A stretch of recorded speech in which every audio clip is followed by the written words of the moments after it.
Alô, amigos do programa Louvor e Mensagem, mais uma vez estamos no seu televisor.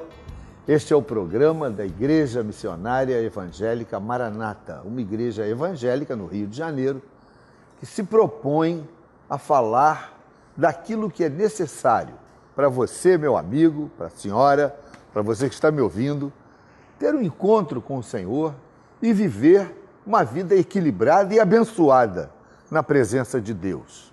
Nós somos uma igreja cristã, mas uma igreja bem equilibrada, uma igreja que entende que as pessoas têm necessidades, têm sonhos, têm planos e que nós devemos pautar tudo isso de acordo com os princípios da palavra de Deus. Está começando, portanto, um programa que pretende, através de uma entrevista e de uma palavra bíblica, abençoar a sua vida. Antes de termos a nossa entrevista, eu queria lhe fazer um convite. Em maio de 2014, do dia 18 ao dia 28 de maio, nós vamos estar nesta cidade linda, Jerusalém. As imagens que estão aparecendo aí para você agora, da cidade de Jerusalém, não só de Jerusalém, mas nós vamos a Israel, nós vamos ao Mar da Galileia, nós vamos ao lugar onde Jesus foi batizado, nós vamos conhecer o Calvário, o túmulo vazio. Olha, vai ser uma viagem formidável. Um pessoal aqui abençoado, talentoso na área de música. Se você quiser ir conosco, o telefone que está aparecendo aí pode ajudar você com todas as informações que você possa desejar. Outra coisa que, alguns programas atrás, eu falei sobre alguma coisa, sobre como ser abençoado ou como escolher uma igreja que pode abençoar as nossas vidas. E que se vocês estivessem interessados, vocês poderiam escrever para nós ou telefonar para nós, que nós mandaríamos uma cópia, um CD ou um DVD, o que seja, para você ouvir novamente, quantas vezes você quiser, essa mensagem.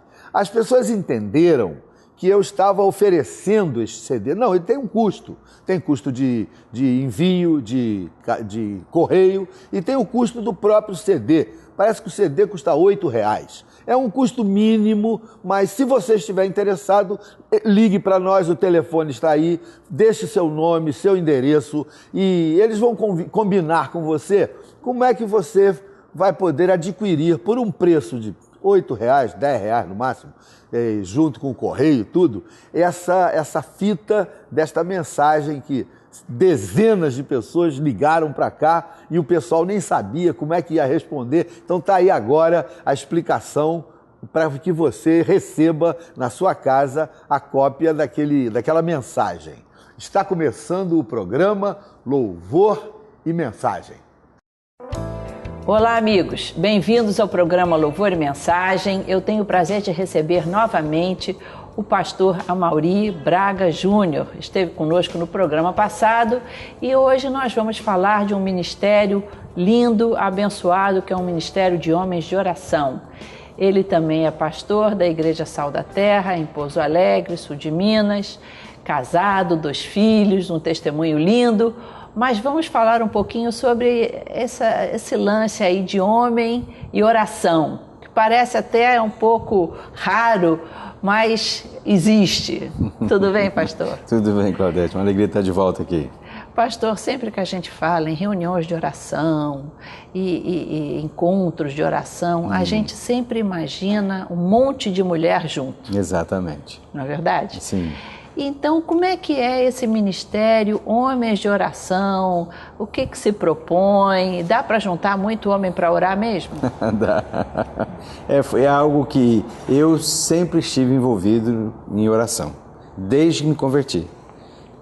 Porque eu vi que a minha conversão, a minha experiência de transformação de vida com Jesus se deu por causa da oração da mamãe e de outras pessoas que oravam por mim. E o senhor era, até para o pessoal ficar conhecendo rapidinho esse seu ministério, sim, jovem, a criança de 11 anos. Vi meu pai ser assassinado aos 11 anos, depois comecei a beber, depois comecei a usar drogas, depois comecei a fazer todo tipo de loucura, overdoses, coma, até que um dia eu cansei e disse, minha mãe tinha tido uma experiência com Jesus tinha sido transformado, eu via a mudança na vida da minha mãe, a alegria na vida dela, e disse, é isso que eu preciso, eu estou buscando em droga, em álcool, mas não é isso, nas loucuras que eu fazia.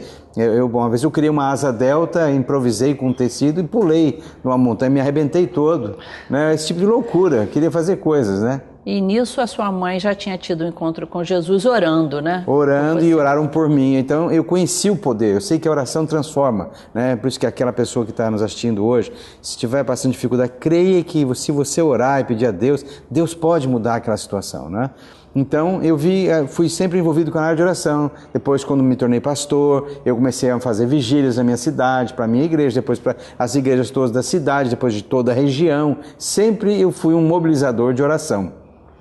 E depois eu fui chamado para trabalhar na Europa, tive um chamado de Deus forte para ajudar a igreja da Europa, que são os nossos avós espirituais, né?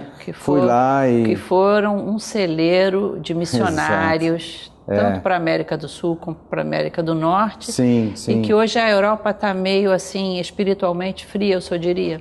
A Europa é um continente pós-cristão hoje em dia. Infelizmente, essa é a realidade. E forte candidato a se tornar um continente islâmico também, daqui a alguns anos. Esse é o plano do islamismo, exatamente.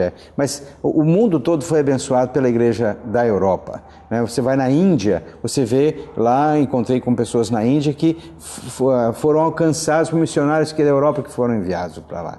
Você vai para qualquer outro lugar da Ásia, você vai no Pacífico Sul. Eu estive em Tonga, no Pacífico Sul, que é uma ilhazinha, um reinado de 100 mil habitantes. Fomos lá, tinham passado por lá missionários britânicos, né? Então, todo esse lado. Então, eu fui lá e vi a situação da igreja na Europa, decadente, templos fechando, sendo vendidos para boate, para templos hindus e tudo mais. Então, eu recebi de Deus aquela palavra que está em 2 Reis 20, mas está também em Isaías 36, 37, 38, aquela situação, quando Senaqueribe cerca Jerusalém, e aí o rei Ezequias diz assim que esse é um dia de desgaste, de luta, é como que uma mulher está para dar à luz e não tem forças para dar à luz. E Deus falou no meu coração que a oração pode ajudar a dar essa luz, pode transformar. E então, eu comecei a crer, comecei a sonhar com um amigo meu e... pensamos na possibilidade de levar brasileiros para orar na Europa. Mobilizou um grupo de homens. Nós mobilizamos um grupo. Foram só homens nesse grupo para a Europa? Ou foram teve mulheres também? Porque foram 180. Né? A gente praticamente podia ter quase fretado um avião. É verdade. Né? Foram 180 e oramos em 16 capitais da Europa, desde Portugal, em Lisboa, até Oslo, na Noruega. Qual era o impacto, por exemplo, de vocês chegarem numa igreja, digamos, da Escócia, que mandou tantos missionários, vocês chegarem lá e se apresentarem? Nós viemos aqui para orar por vocês, que um dia nos abençoaram. Vou fazer uma simples ilustração. Você já viu esse programa de televisão quando alguém descobre que ele é o pai dele, ou a mãe, que o havia abandonado há muito tempo, né? E volta e de repente surpresa para o pai, surpresa para o filho. É isso que aconteceu na igreja da Europa. Nós chegamos lá como netos espirituais e aí eles olhavam para a gente, mas de onde é que vocês vieram? Quem são vocês, né? Nós somos seus netos espirituais, porque o trabalho, o labor dos missionários que vocês enviaram está frutificando até hoje. No Brasil, com certeza. Esse crescimento, né, da igreja evangélica no Brasil é fruto desses missionários. Fruto desses missionários, inclusive entre o povo indígena. Nós levamos, inclusive, um índio Terena que recebeu na tribo deles, quando não tinha nenhum cristão, um missionário inglês, e a primeira coisa que o avô dele fez foi pegar a Bíblia que aquele missionário trouxe e picar toda aquela Bíblia. Hoje, né, não só o avô desse ele foi convertido, mas hoje 50% dos terenas são convertidos ao cristianismo. Coisa linda. Isso daí não trouxe lágrimas aos olhos desses pastores lá? Foi algo muito forte, muito choro. O europeu ele é mais conservador, né? Mas choravam muito forte mesmo. Quando esse índio que eu levei junto, né, chamado Sirene Francisco, ele foi e ali o Sirene falou assim: eu queria agradecer vocês por terem enviado. Hoje 50% da nossa tribo conhece esse Jesus. Eles não... Imagina, estão lá sofrendo, solidão, dificuldades. Quando vê alguém dizer assim, obrigado que vocês fizeram, está frutificando. Que coisa linda, né? Quer dizer, hoje o Brasil envia missionários à Europa. Você foi um deles. Eu fui um deles, exatamente. Agora, pastor, quanto a esse ministério de homens de oração, sim. Uma coisa lhe preocupou muito na figura do homem de hoje em dia. Sim. Que o senhor compartilhou comigo. O senhor acha que o homem hoje está menos responsável com a família, com seus desafios, daí essa necessidade de trazer esse homem mais para Jesus? Sim, na realidade é uma questão da cultura mundial hoje em dia. Hoje estudos mostram que, por exemplo, a adolescência hoje em dia se estende até os 35 anos de idade. Nossa, dos homens que o senhor diz ou de um modo geral? De um modo geral, mas principalmente dos homens, agora vou citar isso aqui. A média de pessoas que usam videogame, 30 anos de idade. Então, que os maiores fãs de videogames, na sua maioria, eu acredito que sejam homens. São homens. Então, por exemplo, eu me casei aos 22 anos de idade. Fiquei apaixonado pela minha mulher. É um caso raro hoje em dia, alguém casar com essa idade, né? É muito raro, porque eu estou casado há 31 anos.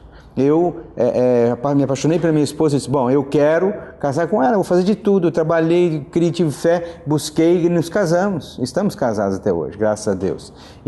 Mas as pessoas hoje em dia, falta esse lado da cultura do homem, né? Eles estão muito acomodados essa cultura do homem. Então, por exemplo, querem casar quando tiverem a casa pronta, com doutorado ou mestrado. Você acha que também é um pouco de medo de assumir a responsabilidade do lar? É um medo, existe esse medo do homem de crer, de buscar, porque está faltando referência, a referência masculina. Por isso, homens em oração, nós estamos chamando os homens para assumirem o sacerdócio de oração novamente, para viverem eticamente, para viverem com caráter dentro de casa, para isso refletir na vida de seus filhos. Porque eles vão ver na vida dos pais aquilo que o pai é, um homem amoroso com a sua mãe, um homem que traz o pão para dentro de casa, um homem que testemunha para os vizinhos e para pessoas que trabalham corretamente. Um homem que tem vida espiritual, de oração. Um homem que tem vida de oração, que reúne a família para orar, chama a esposa para orar, chama os filhos quando os problemas estão presentes e quando não há problemas. Então, é importante a figura do homem nesse sentido. Então, Deus começou a me incomodar. Eu rodei o mundo todo mobilizando oração. E aí eu ouvia dos líderes de oração de outros países, que eram mulheres na sua maioria, dizer, puxa, é muito bom a gente ver um homem liderando a oração. A esposa espera isso, a esposa queria demais que o seu marido no lar fosse um líder de oração, não é? Exatamente, eu, quando for falar um auditório misto, eu vou dizer assim, as mulheres seguraram até agora a tocha de oração. Mas é hora de nós homens assumirem. As mulheres aplaudem, porque está dentro delas essa convicção que elas esperam do homem, que o homem seja o sacerdote. Pastor, e vai ter um encontro agora nacional de oração, de homens de oração? Sim, esse encontro vai ser um encontro nacional, estamos com pessoas de todas as partes do Brasil já se inscrevendo, vai ser em Monte Verde, né, a Suíça brasileira, lá em Minas Gerais, e esse ano nós abrimos para casais, porque nós entendemos, se o homem é o sacerdote, então ele vai trazer a sua esposa para ela também ser abençoada, e se quiser trazer um filho, né, vai acontecer. Como é que faz para entrar em contato, para se juntar a esse congresso, esse encontro? Sim, a data do encontro... Tem algum telefone, algum site que possa... Tem. Eu creio que pode aparecer agora na tela o telefone isso. 35 8875 4763. Peraí, pastor, fala devagar.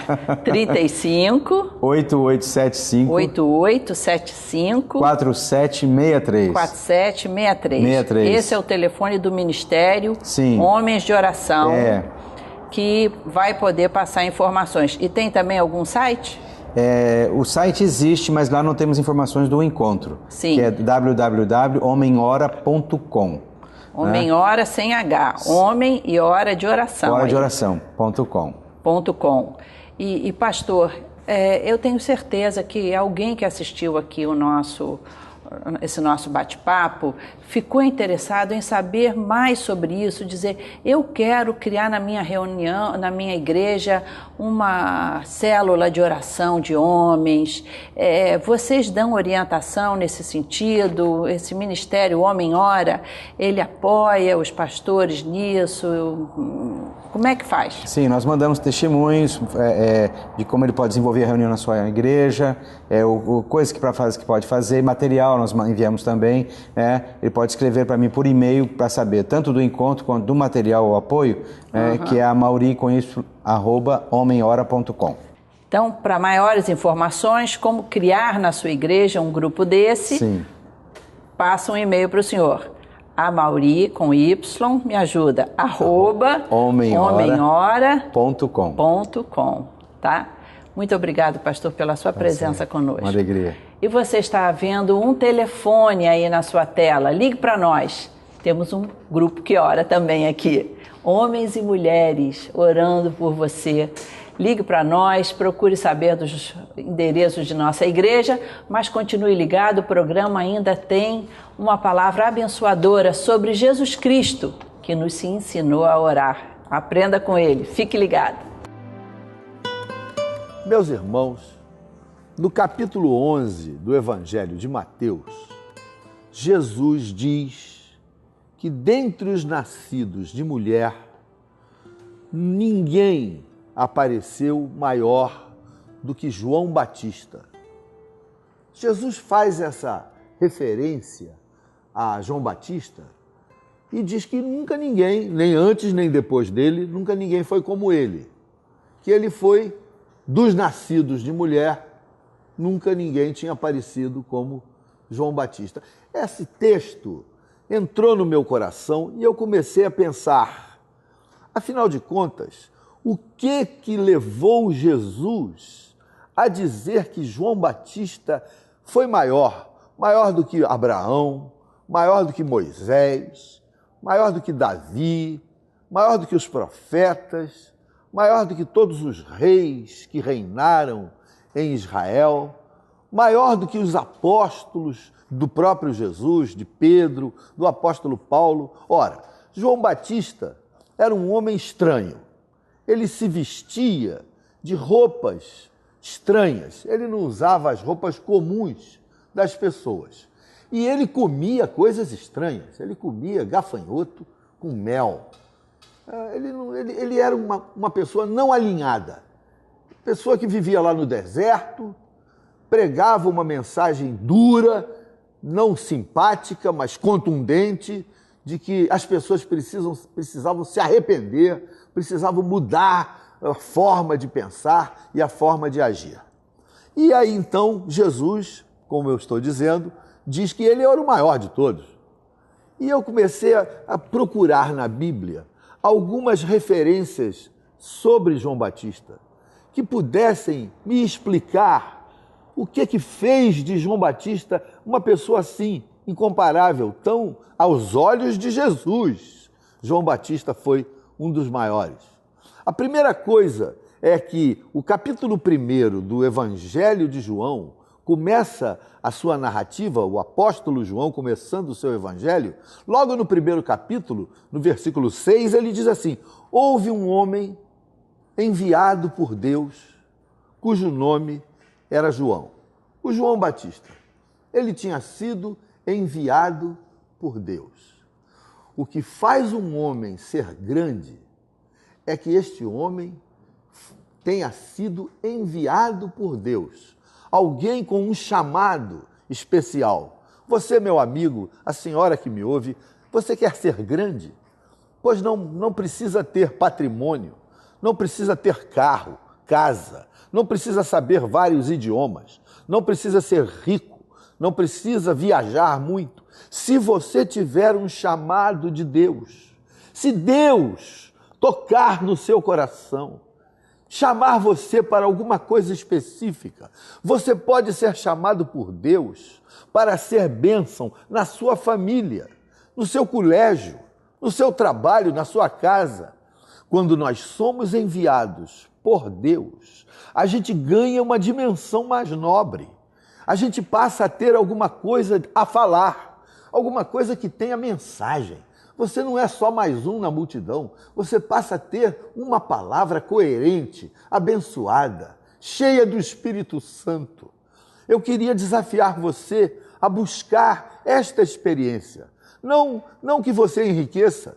O Evangelho, basicamente, ele não foi pregado para que os homens ficassem ricos, se tornassem financeiramente opulentos, nada disso. O Evangelho chama homens. Ele faz com que homens sejam separados para um ministério, para uma obra, para um propósito. Se você quer ser grande, você precisa, assim como João Batista, também ser enviado por Deus. para a sua casa, para a sua família, para os seus amigos, para as coisas que você faz. Você precisa ter essa noção de que eu sou alguém, que eu tenho um chamado de Deus. Deus tem um propósito na minha vida. Eu existo não para crescer, multiplicar, envelhecer e morrer. Eu existo por causa de um chamado, de um propósito. Nesse sentido, meu amigo, esse chamado vai fazer de você uma pessoa conhecida de Deus, que é o que é importante, que a gente seja conhecido pelo Senhor. Outra coisa que faz de João Batista um homem grande é que no capítulo 1, versículo 27 de João, ele, entre outras coisas, ele diz o seguinte: olha, eu não sou o Cristo, ele é maior do que eu não sou digno de desatar as sandálias dos seus pés. Ele é tão maravilhoso que eu não sou digno de simplesmente tirar o sapato dele.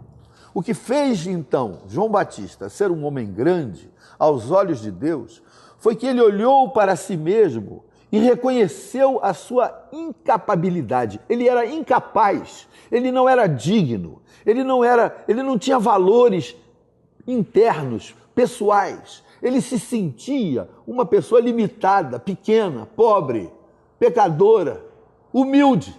Foi a humildade de João Batista que o tornou grande.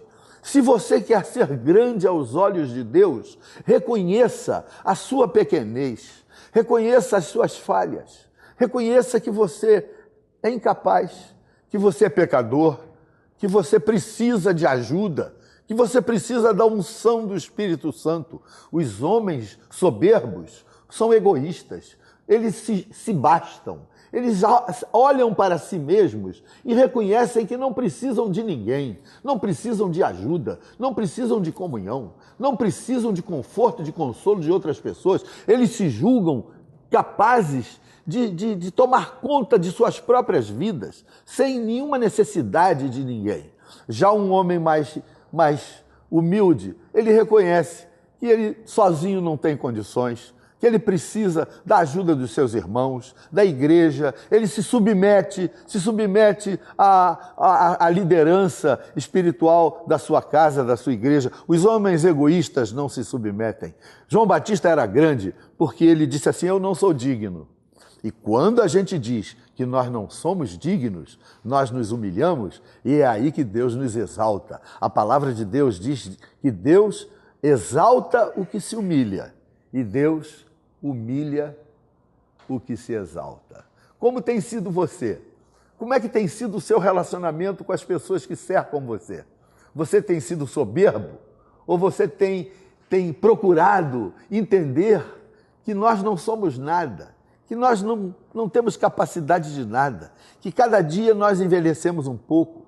E é por isso que eu não deixo de ser médico, porque lá no hospital que eu trabalho, é o melhor lugar para a gente dar uma palavrinha de conforto, de consolo para uma pessoa. No hospital, as pessoas estão quebrantadas, elas se sentem pequenas, elas sabem que elas precisam de que o remédio dê certo, o antibiótico funcione, a cirurgia não dê problemas. Em suma, elas se tornam pequenas e Deus costuma abençoar os que se humilham.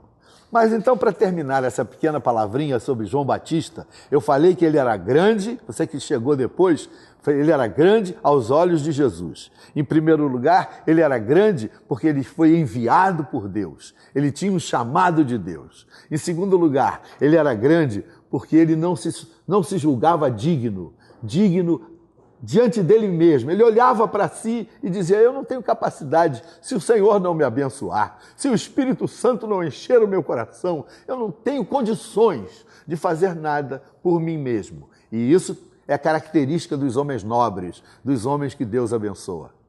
E para terminar, portanto, em último lugar, João era grande porque ele soube sair do foco. O capítulo 3, no versículo 30, o texto que está aparecendo aí do Evangelho de João, diz assim: entre outras coisas, João disse o seguinte: convém que ele cresça e eu diminua. Na realidade, os discípulos de João conheceram Jesus e alguns abandonaram a liderança de João e foram seguindo a Jesus. E alguém disse para João: olha, os teus discípulos estão indo atrás de Jesus. E ele disse: olha, eu não sou o noivo. Jesus é o noivo, eu sou o amigo do noivo. O amigo do noivo se alegra com a presença do noivo. Convém que ele cresça e eu diminua. Ele soube sair do foco. Um homem é grande diante de Deus quando ele transfere, quando ele entrega, quando ele deposita nas mãos do Senhor toda a glória. Não somos nós, mas é o Senhor. Na nossa igreja nós também oramos pelos enfermos, mas não são os pastores que reivindicam a oração como se a cura dependesse da minha mão. Não é o meu suor que abençoa e que cura e que transforma as pessoas. É o Senhor Jesus. Portanto, os pastores da nossa igreja não se hipertrofiam, não se tornam semideuses e as pessoas não ficam idolatrando os líderes das igrejas evangélicas sérias e éticas. Não há uma hipertrofia em função de um nome, não há a criação de um império. Eu preciso diminuir para que o Senhor Jesus cresça. Eu sou temporário, eu vou passar. Volte daqui a 50 anos, ninguém vai mais falar de mim, nem me conhecer. Esse nome Paulo Brito talvez só seja lembrado pelo meu neto e pelo meu bisneto, se for, quem sabe, de vez em quando, algumas vezes por ano. E olhe lá, eu sou temporário. Jesus Cristo, esse é perene, esse é eterno, esse veio para abençoar as nossas vidas. Eu vou passar, mas Jesus não vai passar. A presença de Jesus transforma. Convém que ele cresça e eu diminua. É a mensagem das igrejas evangélicas, éticas e sérias nessa cidade e nesse país. Veja sempre se a igreja que você está olhando, se os líderes se autopromovem, se os líderes buscam glória para si mesmos, se eles falam de si mesmos como se eles fossem pessoas diferentes ou passíveis de idolatria. Nós precisamos entender que a glória e a honra deve ser dada somente a Jesus. Convém que ele cresça e eu diminua. Pense assim, meu filho, você também vai ser nobre, você também vai ser grande aos olhos de Jesus. Que tal se nós orarmos nesse momento? Que tal? Vamos orar agora? Vamos orar para que Deus abençoe a sua vida? Pai querido, em nome de Jesus, assim como tu viste valores em João Batista, eu te peço que tu nos transformes, que tu nos mudes, que tu faças com que cada um de nós que estamos agora participando desse programa, ouvindo essa mensagem, falando contigo, que esses mesmos talentos e inspirações possam vir na vida dessas pessoas que estão me ouvindo agora, que elas também sejam grandes e nobres aos olhos de Jesus. Faz desses homens e dessas mulheres homens cheios do Espírito Santo, que eles possam ser bênção onde quer que eles forem. Nós oramos em nome de Jesus. Amém. Deus abençoe você. Até o próximo programa, no próximo sábado. Divulgue o nosso programa e eu espero ver você em algumas de nossas reuniões. Os endereços estão sempre aparecendo. Olha esse telefone, ele vai lhe dar todas as informações. Até o próximo programa, em nome de Jesus.